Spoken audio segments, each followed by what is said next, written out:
Welcome back to another one of our template design videos and Springbrook Country Club, and this one is going to be the Knoll template, which is one that is used but again could be used a lot better on the examples that I've seen, and it's not one I will hasten to add I do particularly well. What is a knoll? Well, a knoll is basically a green perched on a hilltop. As we can see on the 10th here, that green is right at the very top of the hill, with runoffs basically on all sides. The runoffs can be replaced with hazards, but as we'll discuss, it's generally better to have them as fairway if you possibly can. So we'll have a little dive into this one as our first prototypical hole, and then look at a couple of others. So as mentioned, this hole and this template is defined by the green complex and the fact that it is sitting on the top of this hill. And what does that do? Well, first of all, you've got to hit an aerial approach. So in comparison to other templates we've looked at, like the punch bowl, where you can run the ball in, here anything short is going way back, anything long is going way off. Basically, you have to hit the target, and it's giving you no forgiveness whatsoever. For that reason, they're often located on shorter holes where you could potentially hit a 3-wood, you could potentially hit less, because you're probably wanting a wedge in hand and we're really requiring accuracy. So how has Joe done this on this hole?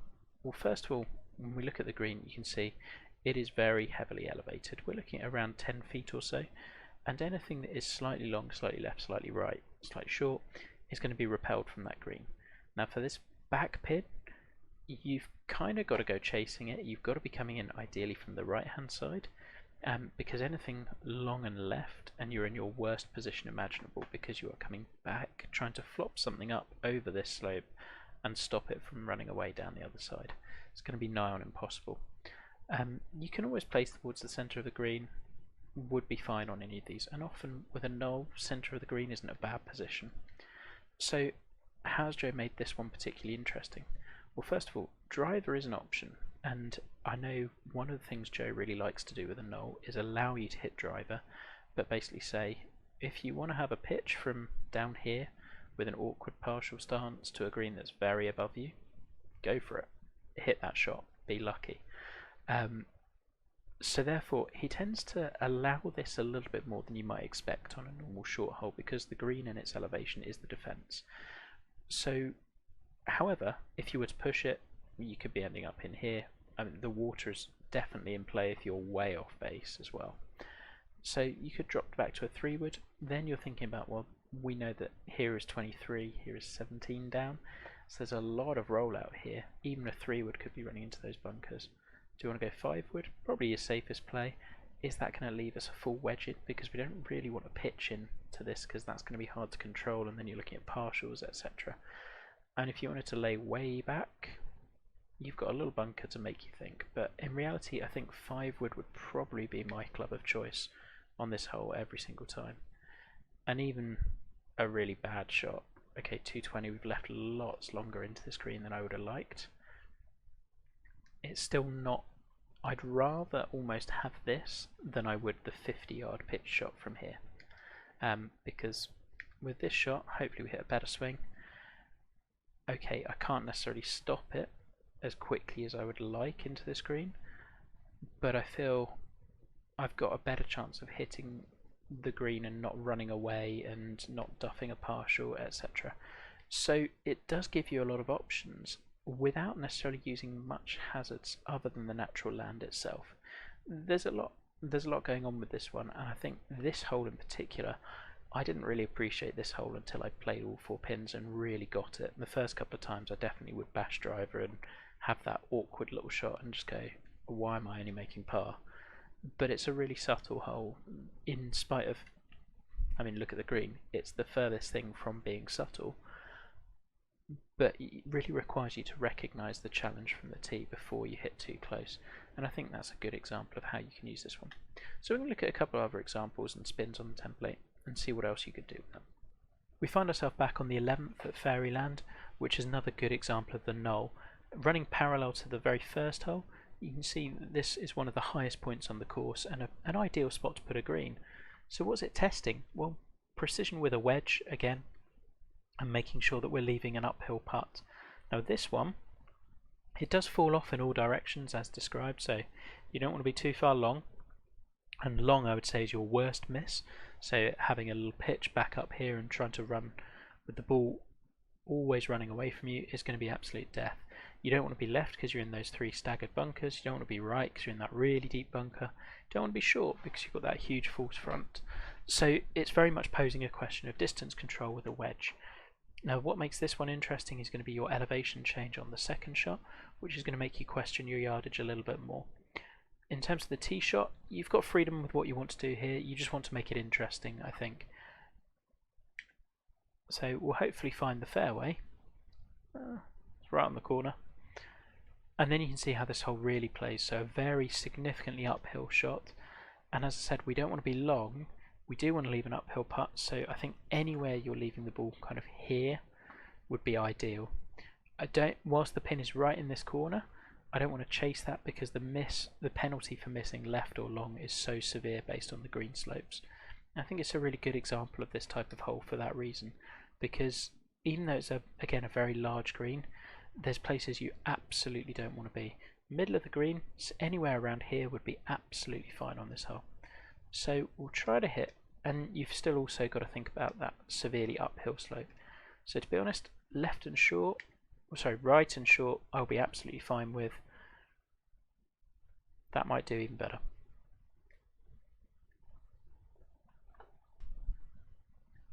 So the next example we're going to look at is the 8-foot white pepper jeans, a collaboration between myself and Ryan McConnell. And this one is kind of a Knoll push to the extreme. It is really high up. You might have heard the term for volcano green. This kind of fits that mould. As you can see with the others, it falls off in every single direction. And one reason I wanted to use this one was to show that you can also have the green itself having basically false fronts or false edges, so that it really means that you have to be absolutely precise with that. This one featured one little difference within the green, and that's this long spine, which adds some interest for different pins. We'll look at that in a second. But really the key feature is all around the edges of the green and it dropping off everywhere. And you could even roll back into the bunkers for this one. So the other defining characteristic for this one was it was significantly uphill, and it features this kind of forced dogleg with the bunker cutting in. So you could choose whether you wanted to lay up here or whether you wanted to chase the ball through here for a slightly different angle. Now for this pin, I would suggest you probably want to be coming at it from this side, but you could just be chasing, go for distance, and you've got a little bit more land to run it on short. You're basically choosing between backstop or landing it short and rolling on. As mentioned, different pins, there's 2 back here I think, and there's 2 on the front side, will offer slightly different challenges, but it really plays true to how this template was supposed to. It's forcing an aerial shot, and it's forcing good distance control with that shot. So one thing I think we'll look at is what happens if you do miss the green. So we'll first of all just hit a drive somewhere down there, hopefully it holds the fairway, should do. So we're left with this fairly frightening shot of a wedge that, and also with the elevation, it's making you question your club selection a little bit. So we're going to go with a pitching wedge and just see what happens if we go a little bit too long. I'm assuming that's going to be long. Certainly is with the fast.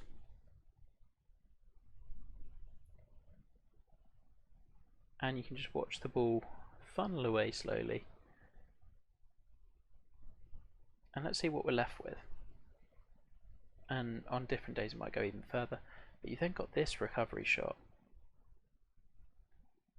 And you've got every risk that that might come back to your feet. If you think about this in real life, that's a scary, scary shot, and not one that you'd want to be left with. Whilst not specifically a twist, the Knoll at Raynor Ridge does offer one interesting aspect with the green sloping. Now, when talking to Joe before, I know that one of the things he likes doing on this short hole is to make you basically bait the player into hitting driver for a pitch and a short approach that's more difficult to control. So actually you'll notice the bunkers are more at like 3-wood, 5-wood landing distance, because they're really there to protect just having a full wedge, which is easier to control. So here you've got the option of either laying back of those or bombing driver and just trusting that you might be able to control the short pitch. But it's quite a big green. How do you manage to make that work? Well, if we look at his green, he's taken the Knoll concept and applied it to the whole green, so that where the pin is, right in the middle, is actually one of the trickiest positions because your distance control needs to be so precise. If you're landing short, you've got this slope that's going to take it all the way front, and then if you're too long, well, it's just going to keep on running and running and running, and then you're facing a nightmare putt back up at the slope and over. So with this one, I think it's a really nice way of making a central pin actually really challenging. But the Knoll, as we discussed, it's all about distance control with that second shot. So we can try and hit that gap and see if we can leave the full wedge, which hopefully we've done. We've hit the gap and now we're just worrying about how far it's going to roll out. You can see another aspect is that the land has just cambered gently down towards the bottom, so it's pushing you closer and closer into that partial territory. And also with that little red slope feeding towards the green, you're worrying a bit more about distance control. It's nothing too severe, but it's little things that you're going to want to think about.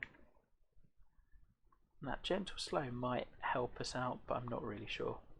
I'd take anything kind of roughly up on that tier.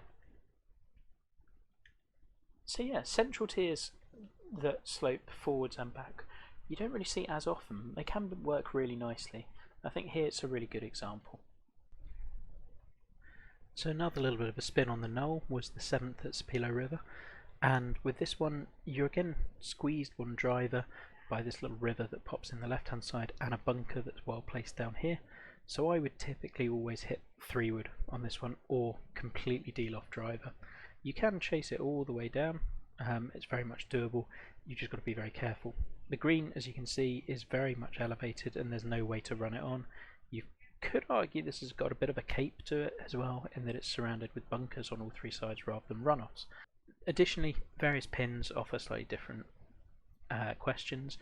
You do have a pin on a little kind of knoll of its own, you've got one in a hollow, you've got a big false front so that if your pin is right here you do not want to be short, and then you've got 2 tucked right at the back with this tiny little slope here, allowing you either to work the ball down to it or playing as something that you've got to fight against for this back left pin location. So that's this version of the Knoll. Again, doesn't necessarily always need to be fairway, but that's the rough idea. So we're going to finish by looking at a real course, and this is a LiDAR that Joe's working on, which is Piping Rock. I think it's a LiDAR, I'm not sure. Looks like it might be. And this one's a drivable par 4 version of the Knoll. Now, as you can see straight away, probably easier if we go into camera view, you've got a clear Knoll green with a bunker behind it, which I don't think he's not quite finished the one behind, but you can see the others are pretty much there. And this is a real all or nothing shot. You can probably reach it, but whether you can reach it and hold, different matter. Then you look at the green itself, and there is a lot going on here. You've got separate little tiers, which is good, but this back one's the one that really interests me, because with the pin here, even if you're going for it and not making it, and let's say you're ending up here, that's a pretty good shot. That's not an easy 2-putt back there. If you're laying up, well, same problem as ever. Do you want a pitch shot into that pin, leaving that short, or do you want to lay further back for a full wedge? And where this hole gets even better is it's all significantly downhill and then uphill. So not only are you having to think about the club you're hitting in order to give that, as in how far do you want to lay back, say you want to leave 100 yards, well, not only are you trying to work out, right, I've got to hit the ball 200, you've also got to think, well, what club will land and roll so it's just 200? Maybe, in that case, it's as little as a 6-iron that you're playing down there. That's where these bunkers come into play as well. So it looks deceptively wide open, but when you start understanding what the hole is doing, there's a lot more to this one, and I think this is a really cool concept that I definitely might steal in the future. So that's our Knoll template. As you'll have seen, it's really very versatile, with the only requirement being that players hit that aerial shot into a green, and therefore there's a lot of flexibility off the tee with what you do, and also par, length of hole, etc. It's typically that short par 4, but it doesn't have to be. And I think it's one that can really also not require you to use a ton of hazards. You'll have seen that first hole we looked at Springbrook. Didn't really use anything around the green, and yet it's a far better hole for doing that.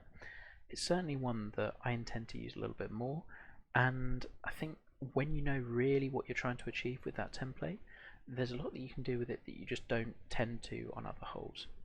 Like as ever, I hope that this has helped. Thank you very much for watching, and see you soon.